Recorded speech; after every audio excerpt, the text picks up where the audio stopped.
24শে ফেব্রুয়ারি আমাদের জন্য খুবই একটা স্পেশাল ডে। তো এই স্পেশাল দিনে আমরা কি কি করলাম, কোথায় গেলাম, আপনাদের ভাইয়া আমাকে কি গিফট করলো, সব কিছু নিয়ে থাকছে আজকের ব্লগ।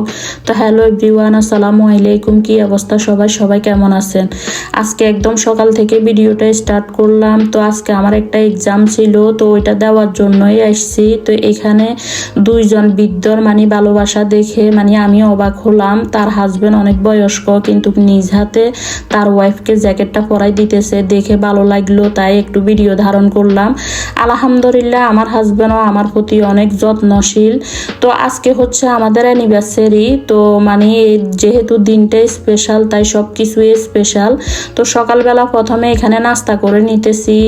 এখন হচ্ছে আমরা একটু বের হব, যেহেতু স্পেশাল ডে, স্পেশাল তো কিছু থাকবে। যাই হোক, সব সময় কেনাকাটা আর আজকের কেনাকাটার ভিতরে পুরাই ডিফারেন্ট। যেহেতু বিবাহ বার্ষিকী বা অ্যানিভার্সারি সব কিছু আপনাদের ভাইয়া চাইতেছে আমারই কিছু দেখা যায় যে সারপ্রাইজ করার লাগিয়া। তারা বাপ বেটি মিললে আমাকে সারপ্রাইজ দিবে। লাস্ট ফিনিশিংয়ে এসে আমার কাছে ধরা খেয়ে গেছে। মূলত হচ্ছে তারা আমার আরেকটা মার্কেটে রেখে ঈশা এবং কি তার বাবা দুইজনে মিললে এখান থেকে এই গোল্ডের দোকান থেকে একটা আংটি আর একটা হাতের ব্রেসলাইট, এই যে দেখতে পাইতেছেন, তারা দুইজনে আমার হাত দিয়ে দেখাইতেছে।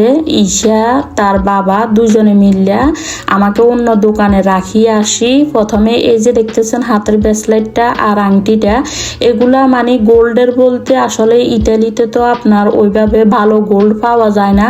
রূপার জন্য ভালো, হ্যাঁ রূপা 1 নাম্বার রূপা পাওয়া যায়, কিন্তু গোল্ড অত ভালো পাওয়া যায় না। 18 ক্যারেটের বা দেখা যায় যে 14 ক্যারেটের, 16 ক্যারেটের এরকম।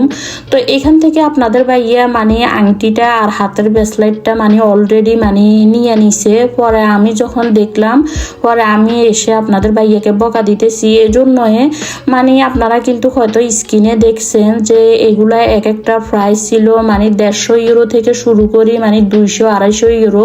তো আমার কথা হলো একটা ব্রেসলাইট একটা আংটি নিবেন, যেহেতু এত দাম দিয়েই নিবেন, আমার কথা হইলো এটা 18 ক্যারেটের কেন হবে বা 16 ক্যারেটের কেন হবে। আমার কথা হইলো আমি যেহেতু একটা জিনিস নেব টাকা দিয়ে, বা যেহেতু ভাই এটা বাংলা টাকা 25,000 টাকার মতন পড়বে, তো আমার কথা হলো আমি এগুলা ভালো একটা জিনিস নেব, যাতে করি দেখা যায় যেন আমার কাজে আসে।